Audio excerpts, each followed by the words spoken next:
বিধ্বস্ত স্পেন দেশ থেকে পালিয়ে যাবার জন্য বেরিয়ে পড়েছিল। আসলে স্পেনে ভয়ঙ্কর একটা গৃহযুদ্ধ শুরু হয়ে গিয়েছিল, যার কারণে দেশটা বসবাসের একদমই অযোগ্য হয়ে পড়েছিল। একজন লোক মিয়া এবং নিকোকে সাথে করে নিয়ে বিভিন্ন কন্টেইনারের মধ্যে দিয়ে আর্মির লোকজনদের চোখ ফাঁকি দিয়ে বিশাল একটা কন্টেইনার জাহাজের দিকে এগিয়ে যাচ্ছিল। ফাইনালি তারা একটা কন্টেইনারের ভেতরে পৌঁছে গেলে সেখানে একজন লোক বলতে থাকে যে এবারের জাহাজের যাত্রাটা আরও বেশি বিপজ্জনক হতে চলেছে, তাই আমাদেরকে আরও বেশি টাকা দিতে হবে। তাই নিকো বাধ্য হয়ে নিজেদের বিয়ের আংটিগুলো সেই লোককে দিয়ে একটা কন্টেইনারে ওঠার জন্য বেরিয়ে পড়ে। আর অবশেষে বেশ কয়েকজন লোকের সাথে তারা দুজন স্বামী স্ত্রীও একটা কন্টেইনারের ভেতরে উঠে পড়ে, যেখানে কোনো রকমে তারা সেদিনের রাতটাও কাটিয়ে দেয়। আর পরদিন সকালবেলা আমরা দেখতে পাই যে মিয়া আসলে গর্ভবতী ছিল। তারা নিজেদের সন্তানের একটা উজ্জ্বল ভবিষ্যতের জন্য এত বিপদ জেনেও ফ্রান্সের দিকে রওনা দিয়েছিল। তাদের সাথে আরও অনেক লোকজন ছিল, যেখানে গর্ভবতী মহিলা এবং ছোট ছোট বাচ্চারা অবস্থান করছিল। তো যাই হোক, সেদিন সকালবেলা হঠাৎ করে কন্টেইনারের দরজা খোলার সাথে সাথে সাহায্য প্রার্থী আরও অনেক লোকজন হঠাৎ করে কন্টেইনারের ভেতরে ঢুকে যায়, যেটা দেখে কয়েকজন লোক গুলি চালিয়ে সেই লোকগুলোকে বের করতে গেলে মিয়ার স্বামী নিকোকেও তারা এই কন্টেইনার থেকে বের করে দেয়। মিয়া তার স্বামীকে হারিয়ে প্রচণ্ড ভয় পেয়ে যায়, আর সে সাথে সাথে তার স্বামীকে ফোন করলে নিকো তাকে জানায় যে আমি ঠিক আছি মিয়া, তুমি সাবধানে থেকো, আমরা একই জাহাজে করে রওনা দেব, ফ্রান্সে গিয়ে আবার আমাদের দেখা হবে।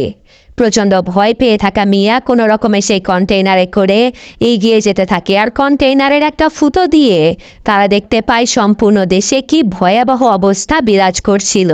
যাই হোক, যুদ্ধবিধ্বস্ত এলাকা পেরিয়ে তারা যখন জাহাজের দিকে যাচ্ছিল, তখনই একদল প্রাইভেট আর্মি অফিসারেরা এই কন্টেইনার চেক করার জন্য এসে পড়ে। গাড়ির ড্রাইভার অফিসারদেরকে বোঝানোর অনেক চেষ্টা করলেও তারা এই কন্টেইনারটা খুললে দেখতে পায় কন্টেইনারের ভেতরে আসলে সামান্য কিছু জিনিস ব্যতীত তেমন কিছুই ছিল না। আসলে ততক্ষণে সকল লোকেরা কন্টেইনারের পেছনে গিয়ে লুকিয়ে পড়েছিল, কিন্তু সেই আর্মি অফিসার বুঝে যায় যে লোকগুলো পেছনে লুকিয়েছে।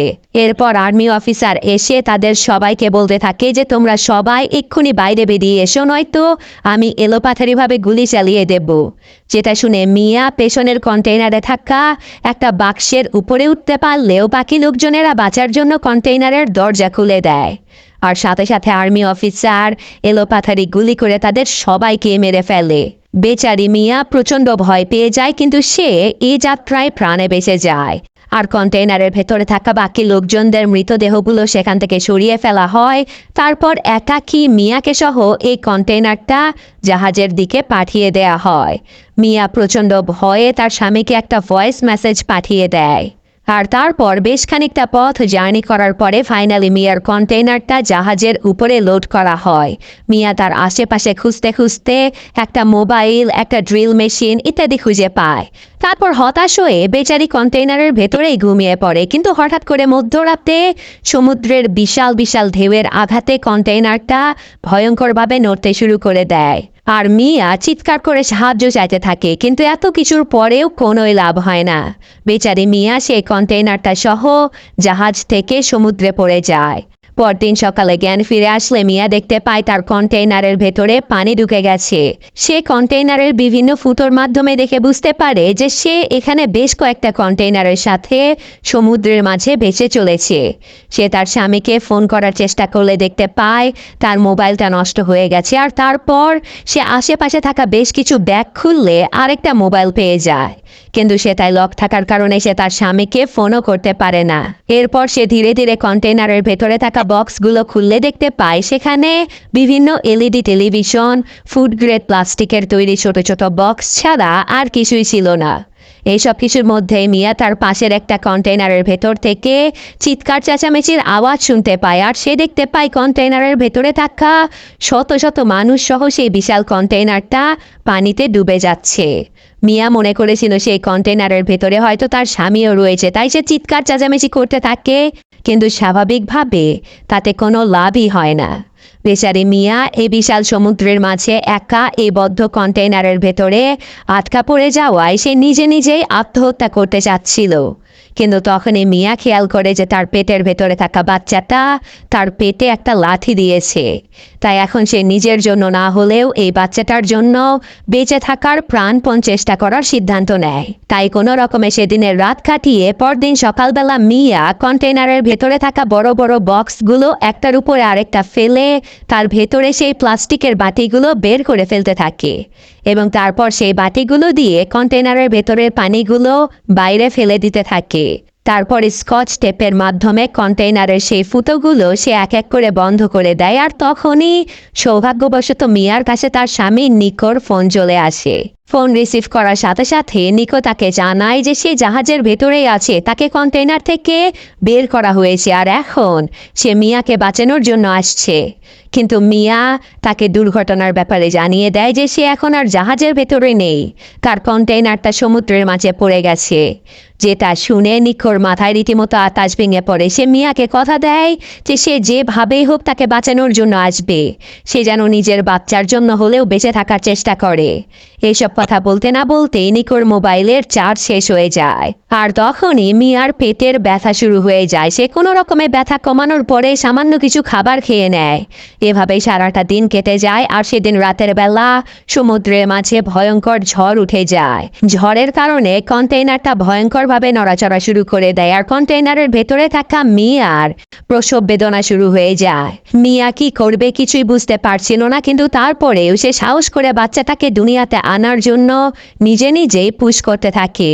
আর এই ভয়ঙ্কর ঝড়ের মধ্যে প্রচণ্ড কষ্ট সহ্য করে ফাইনালি মিয়া তার বাচ্চাটাকে দুনিয়াতে আনতে সক্ষম হয়। কিছুক্ষণ পরে ঝড় থেমে গেলে মিয়া তার বাচ্চাটাকে কোলে নিয়ে থাকে আর তার পেট থেকে বের হওয়া সেই নাড়িটা সে যত্ন করে একটা বক্সের ভেতরে রেখে দেয়।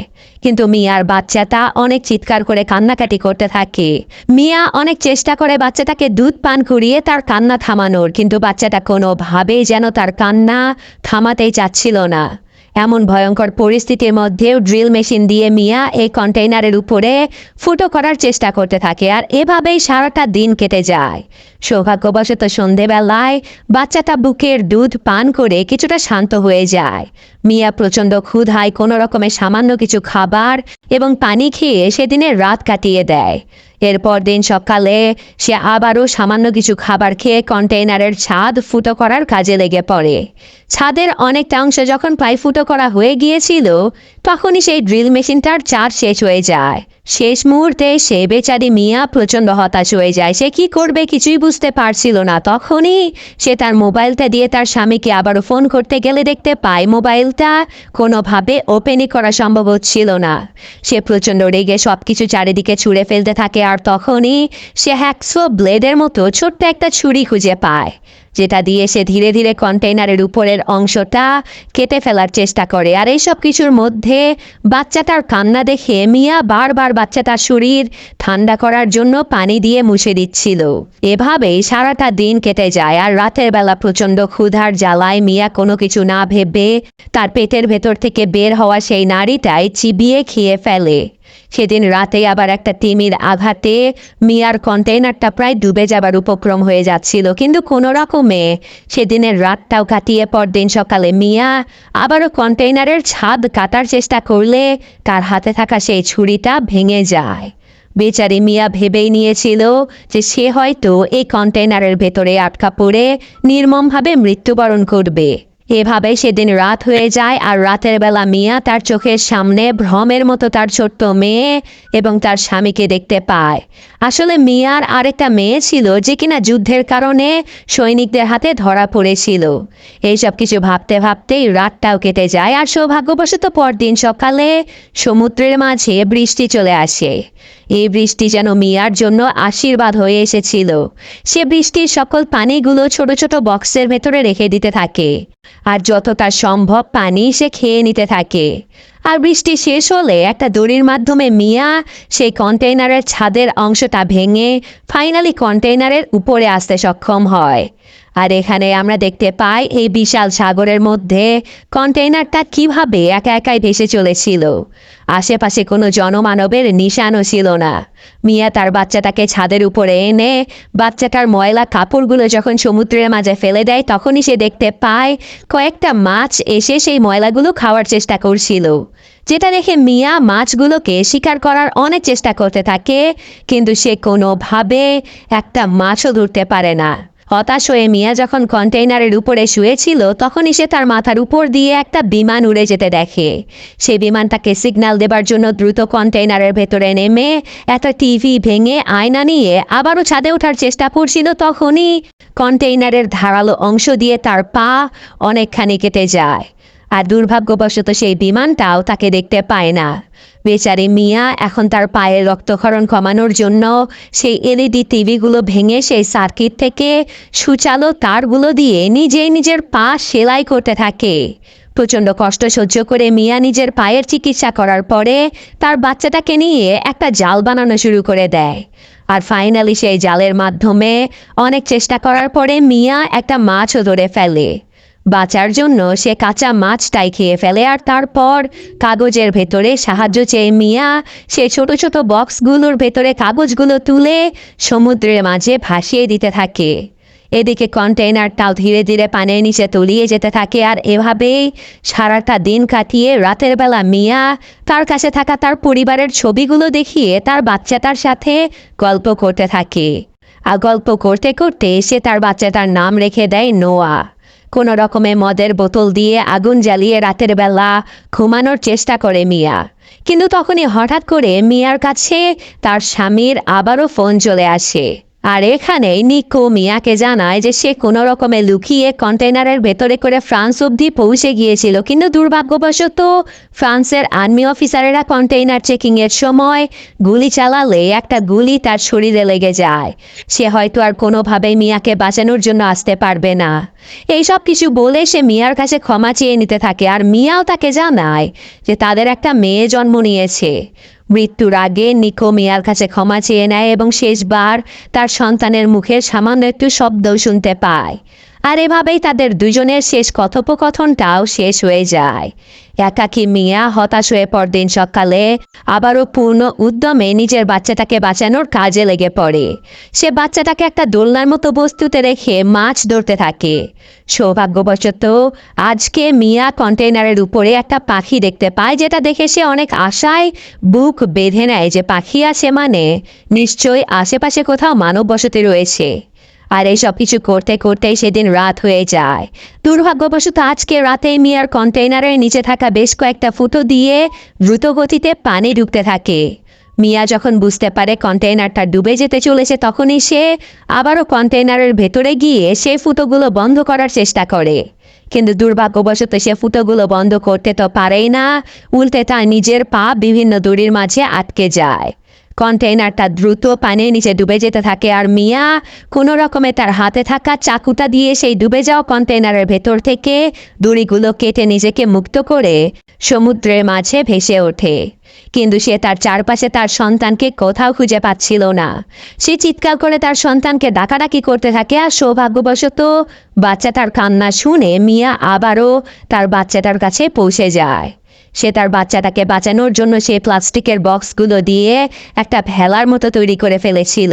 আর মিয়া সেই ভেলাটা ধরে তার বাচ্চাটার সাথে নিজেকে ভাসিয়ে রাখার চেষ্টা করতে থাকে।